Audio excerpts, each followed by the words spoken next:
से बहुत सारे देशों की भगोड़ियां यहाँ आ जाएंगी और आप लोग यहाँ रखेंगे और यहाँ उनके थ्रू रिपोर्टिंग बाहर विदेशों में होती रहेगी और एक दिन भारत जो है पूरी तरह से चौतरफा। हाजिर हूँ, प्रस्तुत हूँ फिर एक नए अपडेट के साथ में। सभी भाई बहनों को राधे राधे, हर हर महादेव। वीडियो को पूरी जरूर देखिएगा। आंटी ने ऐसा धोया है एपी सिंह को, क्योंकि मैं बताऊँ मैं धो नहीं सकती हूँ क्योंकि मेरा चैनल है।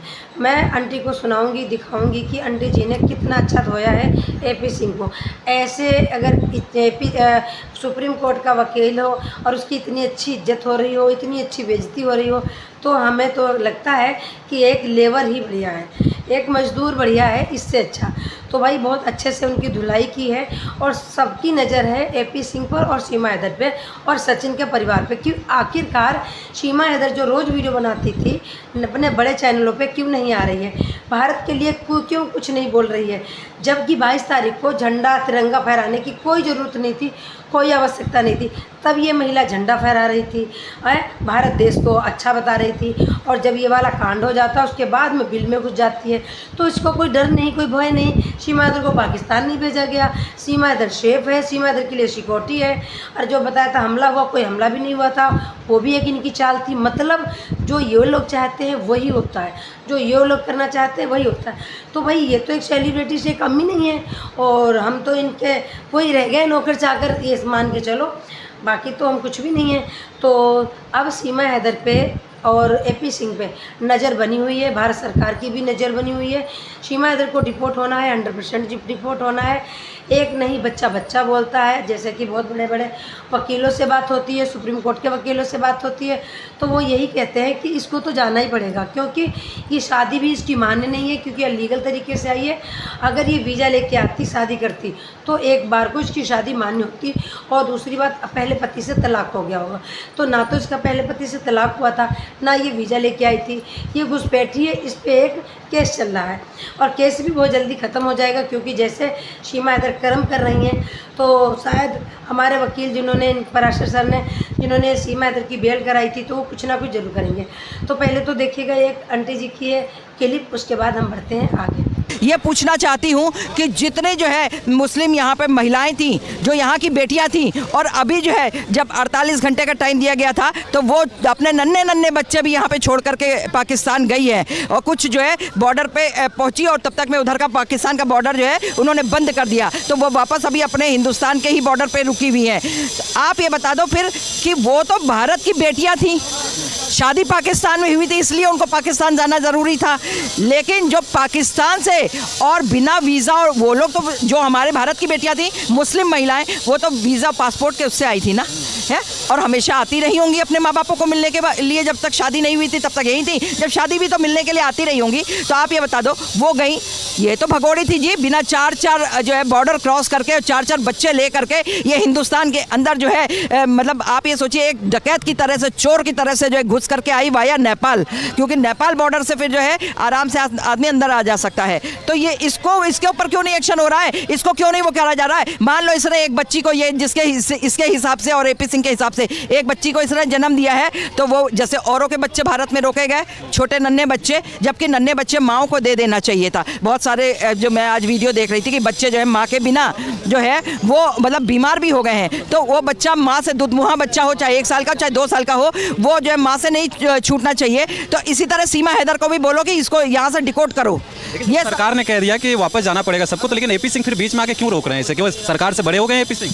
भैया वही तो चीज़ हम खुद जानना चाहते हैं। इसी चीज़ को तो मैं सुप्रीम कोर्ट, हाई कोर्ट और लोअर कोर्ट से भी पूछना चाह रही हूँ। वही तो चीज़ मैं जो है उत्तर प्रदेश सरकार से पूछना चाह रही हूँ, वही चीज़ मैं भारत सरकार से पूछना चाह रही हूँ कि सीमा हैदर में कौन से ऐसे सुरखाब के पर लगे, या एपी सिंह में कौन सा ऐसा वो है जिसने जो है आप सबको खरीद करके रख रखा है, या आप लोग इसके कहने के इशारे पे चलते हैं? अगर आप लोग इसके इशारे पे चलते हैं तो आप, मेरा ख्याल तो ऐसी भगोड़ी नहीं, ऐसे बहुत सारे देशों की भगोड़ियां यहाँ आ जाएंगी और आप लोग यहाँ रखेंगे और यहाँ उनके थ्रू रिपोर्टिंग बाहर विदेशों में होती रहेगी और एक दिन भारत जो है पूरी तरफ से चौतरफा घिर जाएगा। और आज जो अभी आपने पहलगांव का हादसा देखा है, इस तरह का न जाने कहाँ पे हादसे होते रहेंगे। तो हमारी सिक्योरिटी जो है, हमारी जो है मिलिट्री, आर्मी जो है, एयरफोर्स, नेवी, वो कहाँ देखेगी? भारत के अंदर देखेगी या भारत के बाहर देखेगी? सीमा हैदर कहती है कि हमें पाकिस्तान से खतरा, अगर मैं वहाँ जाऊँगी तो मैं सेफ नहीं हूँ वहाँ पे। भैया तुम्हें कहीं से खतरा हो, कहीं से खतरा मत हो, जब तुम्हें वो था तुम वहाँ से यहाँ भागी क्यों थी? तू अपने हैदर को बताती, हैदर को बताने के बाद उससे राय मशवरा करती। 4 बुजुर्ग वहाँ भी होंगे, वहाँ सब जवान नहीं अभी पैदा होके बैठे होंगे, वहाँ भी बड़े बुजुर्ग होंगे बैठे हुए, उनसे राय मशवरा करती है, अपने घर वालों से बोलती जिन्होंने तुम्हारी शादी निकाह पढ़वाया था हैदर के साथ, उनसे बोलती है। यहाँ जब यहाँ देखो यहाँ भाग के चले आ रहे हो, ये कोई लबजी और पबजी वाला मामला नहीं था। लबजी पबजी तो एक बहाना है भाई इसका, ठीक है। इसको भाग के हिंदुस्तान आना था और हिंदुस्तान आकर के हिंदुस्तान में जो है, आप बता दो, आप हो, हम हैं, ये लोग भी हैं, कोई भी जना, अभी सबसे आप पूछ लो, कोई भी जना अगर ये कह दे कि हम आर्मी के एडमिरल से मिलना चाहते थे, चीफ से मिलना चाहते थे, हम जो है मोदी जी योगी जी से मिलना चाहते हैं, हम अमित शाह जी से मिलना, जबकि हम लोग तो भारत के हैं ना, हम लोग मिल सकते हैं। हम सारे, कोई भी भारतीय हो, चाहे हिंदू मुस्लिम सिख ईसाई कोई भी हो, जो भारत में शुरू से रह रहा है वो भारतीय तो मिल सकता है, लेकिन वो भी नहीं कहते कि हम मिलेंगे। ये जो है भाग के आई हुई बॉर्डर पार कर, वो भी हमारे दुश्मन देश से आई हुई, और वो जो है इन सब से मिलने की और बड़े बड़े IAS PCS और इनसे जनरल और ब्रिगेडियर से मिलने के लिए ये पूरा मतलब वो रखती थी और इससे बड़ी कोशिशें करी मिलने की। आपको क्या लगता है सीमा हैदर का भारत आने का मकसद क्या है? इसका मकसद सिर्फ और सिर्फ ये था, 4 सुसाइड बम तो लेके आई है ये इसके बच्चे नहीं है, ये 4 सुसाइड बम है, समझे जी। ऐसा होता है देश के लिए अगर मर मिटने वाले अपने बच्चों की भी कुर्बानियां दे देते हैं और अपनी बीवी और अपनी भी कुर्बानी दे देते हैं, अगर जो असली देशभक्त है तो। और ये इसी एम से भारत के अंदर आई है भाई, ये 4 सुसाइड बम। आपने देखा नहीं राजीव गांधी वाला कांड कहाँ हुआ था? भारत के अंदर ही हुआ था ना, साउथ में हुआ था ना, जो राजीव गांधी वो उस लड़की ने अपने पेट में सारा बम से अपने को बांध करके रखा था और झुकी है पैर छूने के लिए, और झुकते ही जो है उसने खटाक से वो बम वो डिस्ट्रॉय हुआ है ना। आप कह रहे हैं कि सीमा हैदर को देश से आप कह रहे हैं जो है, मतलब कि आपके कहने का कि सीमा हैदर खतरा बन सकती है देश के लिए, लेकिन AP सिंह का कहना है कि सीमा हैदर को देश में ही खतरा होने लगा, घर पे हमला हो जाने लगा। देखो जी, हम आज का नहीं कह रहे, हम तो शुरू से कह रहे हैं सीमा हैदर देश के लिए बहुत बड़ी खतरनाक है, बहुत बड़ी वो बम है, एटम बम है जिसको कहिए, सही है। AP सिंह तो उसका, क्योंकि AP सिंह को कहीं से पैसे मिल रहे हैं, फंडिंग हो रही है। हम कह रहे हैं आज भी जो है भारत सरकार या उत्तर प्रदेश सरकार पता लगा ले। आपने देखा नहीं अभी एक जज पकड़े गए थे। क्या लगता है अब क्या होने वाला है? क्योंकि जो पाकिस्तान से आए थे 40 साल से यहाँ रह रहे थे वो तो चले गए, लेकिन सीमा हैदर नहीं गए, तो आपको क्या लगता है अब आगे क्या होने वाला है? भैया देख ली आंटी जी की कैसी लगी, आई वो बहुत अच्छी लगी होगी, क्योंकि आंटी जी ने ज़बरदस्त धोया है, अच्छी सी बेइज्जती की है और ऐसा कुछ भी नहीं छोड़ा जो उन्होंने नहीं कहा हो। मुंह तोड़ जवाब, कहते हैं ना, ईंट का जवाब पत्थर से। तो सीमा हैदर इसी के लायक है। सीमा हैदर का पूरा घर क्यों गुम हो गया? अगर ये जासूस नहीं थी, ये क्रिमिनल नहीं थी, और ये मैं बता दूं ये क्रिमिनल भी है, जासूस भी है, और मेरी सरकार की नज़र इस पर पूरी है, पैनी नज़र है। और ये मत सोचना कि हमारी सरकार कुछ नहीं जानती, इसके ऊपर पूरी नज़र रखे है और सब कुछ जान रही है कि ये क्या कर रही है। कहते हैं ना, अभी बहुत सारी अड़चने हैं, पाकिस्तान हिंदुस्तान का युद्ध है, कभी वो लड़ाई, कल देखो समाधान हो गया था कि अब कोई लड़ाई नहीं होगी, समाप्त हो गया था, और आज रात को फिर कुछ गड़बड़ किया है, मिसाइलें वगैरह दागी है पाकिस्तान ने। अब तो देखो आगे क्या होता है, जो भी होगा तो हम ज़रूर बताएंगे। तो सीमा हैदर ये नहीं है सोचे कि मैं बच गई हूँ, बिल्कुल भी नहीं बच सकते। आप लोगों ने देखा होगा कल रीमा की एक वीडियो आई थी, कैसी रो रही थी, इनको अब रोना आ रहा है। हाँ, अब हम लोग कब से चिल्ला रहे हैं कि आ जाओ, वीज़ा लेके आ जाओ।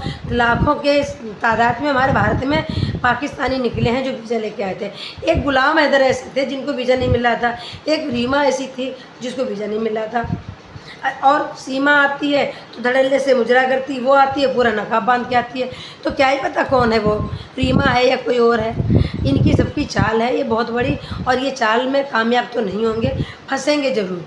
और बाकी रही गुलाम हैदर के बच्चे भी उनको दे दिए जाएंगे। हमारे भारत को किसी के बच्चों की ज़रूरत नहीं है। सीमा हैदर को जेल होगी या जो भी होगा वो हमारा भारत सरकार करेगा।